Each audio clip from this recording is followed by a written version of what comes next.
Senhor esteja convosco. Ele está no meio de nós.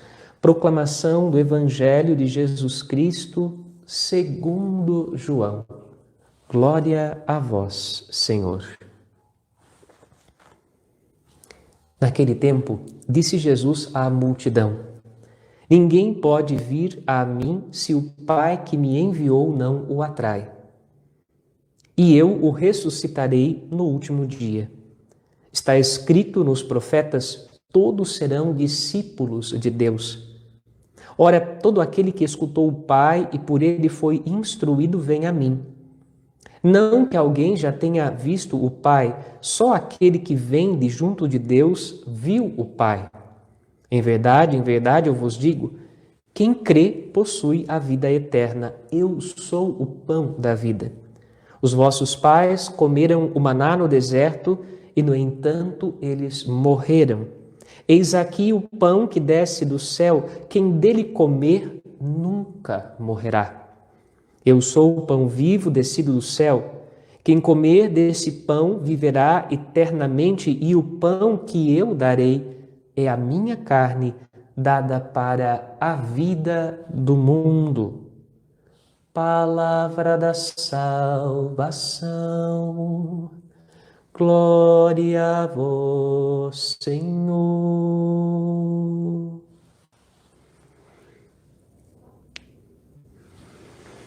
Que as palavras do Santo Evangelho perdoem os nossos pecados, assim seja. Você pode se sentar na sua casa para que nós possamos meditar por um instante a palavra de Deus. Hoje também nós celebramos esta Santa Missa em ação de graças pelo aniversário de ordenação do Padre Márcio do Jardim São Guilherme, da paróquia de São Guilherme também, que hoje faz aniversário. Ontem eu fiz aniversário de ordenação, hoje ele faz aniversário de ordenação. E nos próximos dias, vários padres que fazem parte da vida da nossa cidade de Sorocaba, todos fomos ordenados nos arredores da festa do Bom Pastor, que é o 4º domingo da Páscoa, que nós vamos celebrar no próximo domingo, 4º domingo da Páscoa, festividade do Bom Pastor. Cada ano ela cai numa data diferente, então, nos arredores destes dias, ao longo desta semana e da próxima semana, muitos sacerdotes estão fazendo aniversário na nossa arquidiocese. A nossa oração por cada padre, para que seja fiel e seja perseverante. Algumas coisas que brotam destas leituras que chamam muito a minha atenção. Em primeiro lugar, Filipe é, de fato, um pregador da palavra, e o poder de Deus se manifesta em sua vida e nos faz lembrar de Elias, porque depois deste momento de encontro com o eunuco, que era ministro de Candace, Candace era rainha da Etiópia, portanto ele era o seu ministro, portanto o homem da rainha, não é? Então, depois desse encontro de Filipe com o eunuco, Filipe ele é arrebatado pelo Espírito e ele vai parar em um outro lugar. O Espírito Santo tira Filipe daquele lugar onde ele estava, do meio daquele caminho, e o coloca em Azoto. E ali Filipe vai também ter a oportunidade de pregar a palavra. O que São Lucas está dizendo para nós, porque Lucas é o responsável pelos Atos dos Apóstolos, é que estes primeiros cristãos, tomados pelo Espírito Santo, eram completamente guiados por Deus no caminho da evangelização. Havia uma graça espontânea, livre, uma graça que se autocomunicava na medida da abertura do coração daquele que queria acreditar. Outra coisa que nos chama a atenção nesta primeira leitura é a disponibilidade do eunuco. O eunuco estava lendo o profeta Isaías, não entendia o profeta Isaías, queria saber se aquela palavra dizia respeito a Isaías, que tinha escrito o texto como profeta, ou a alguém, a uma outra pessoa.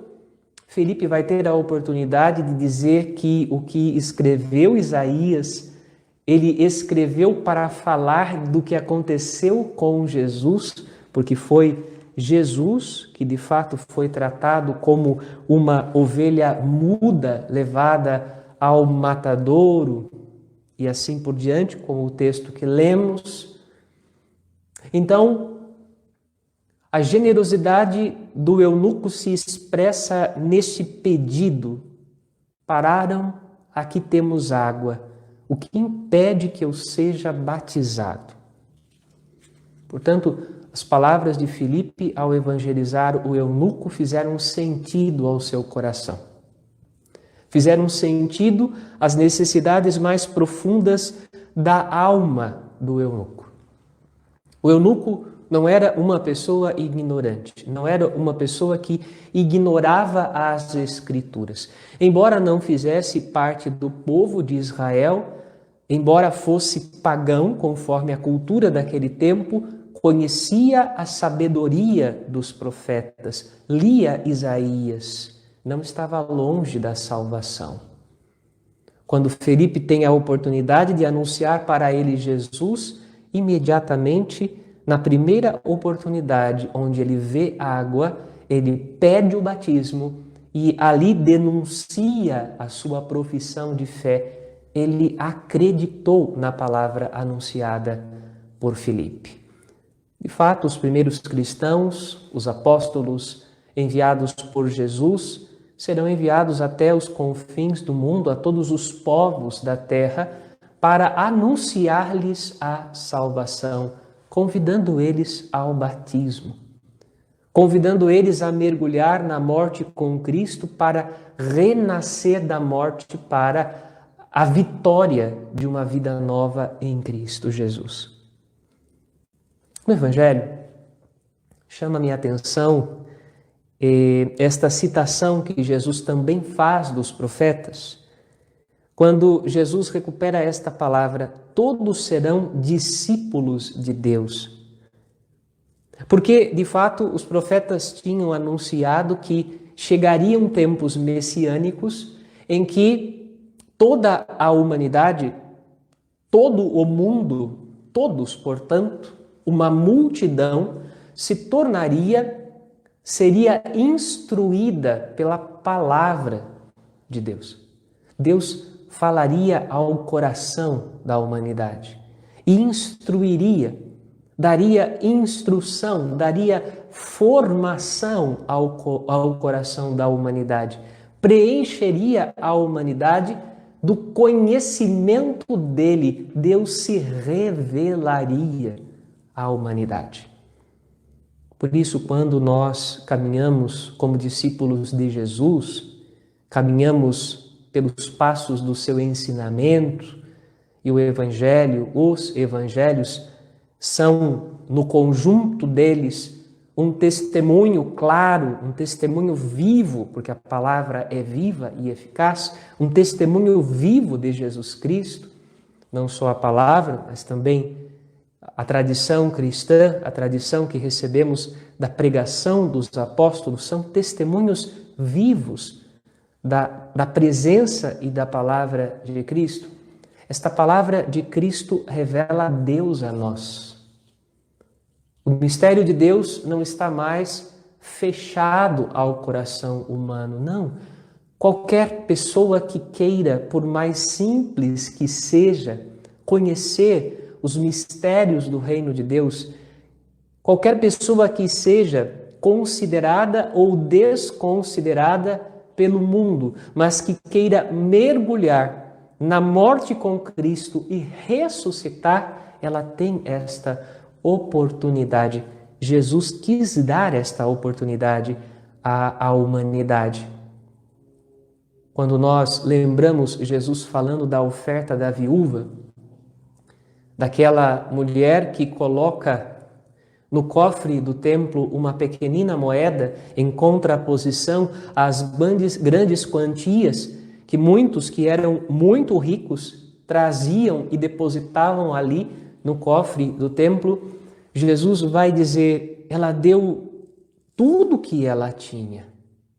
Os outros estão dando o que lhes sobra. O coração daquela mulher experimenta de Deus um olhar de aprovação e ela faz a experiência do reino de Deus. Do reino de Deus que aos olhos humanos é pequeno, insignificante, mas ao mesmo tempo pode tornar-se grande e imenso e revelar que no pequeno está o infinito. Na generosidade daquela mulher está um sinal da Eucaristia. Na hóstia consagrada, no pão e o vinho consagrados, tomados da natureza humana, do trabalho da mão humana, do esforço do ser humano, manifesta-se o infinito, o eterno, o corpo, o sangue, a alma e a divindade de Deus. Se esconde ali, na espécie do pão que sofre esta mudança pela graça, se esconde ali a presença do Deus eterno e todo-poderoso. E nós somos convidados não apenas à fé, mas somos convidados a ir ao encontro deste dom. Aquela mulher que ofereceu uma pequenina moeda é um sinal eucarístico para nós. Por isso, este ensinamento de Deus, ele não está distante de ninguém. Pelo contrário, esta experiência de Deus que se revela e que revela o seu coração, e revela o seu coração e a sua grandeza à nossa humanidade, à nossa humildade, à nossa pequenez, esta experiência nos preenche. Mas ao mesmo tempo deixa em nós uma sede de querer mais. Estas palavras não são minhas. Ontem, lendo uma meditação de Santa Catarina de Sena, ela dizia exatamente isso, louvando o mistério da Trindade, ó Trindade maravilhosa, ó abismo de virtudes. Você mata a nossa sede, mas matando a nossa sede, deixa-nos ainda a expectativa de querer mais. E essa santa ansiedade por Deus nos leva a buscar o Senhor de todo o coração. Pequenos que somos completamente plenificados por Deus, mas Ele é tão grande que deixa em nós este desejo, este auspício, esta súplica. Fica conosco, Senhor, já é tarde e o dia declina. Não queremos ficar sozinhos, não queremos mais ter sede, queremos desta água viva todos os dias da nossa vida.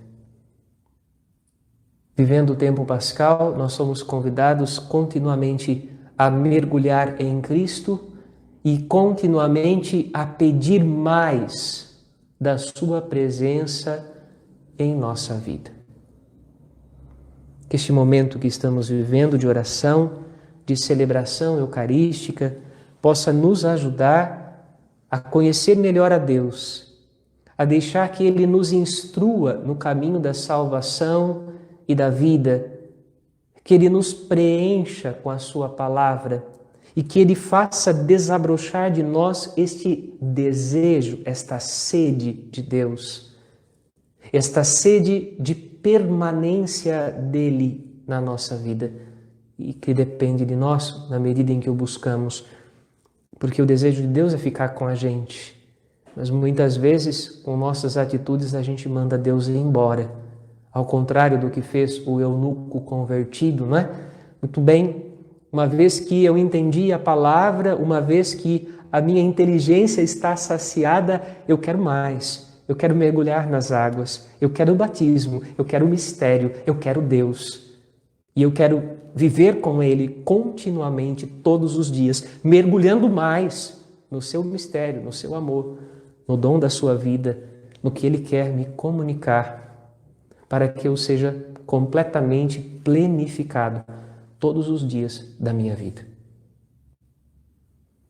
Que a gente deseje esta graça nesse tempo pascal, como dom também desta Eucaristia que estamos celebrando juntos. Amém.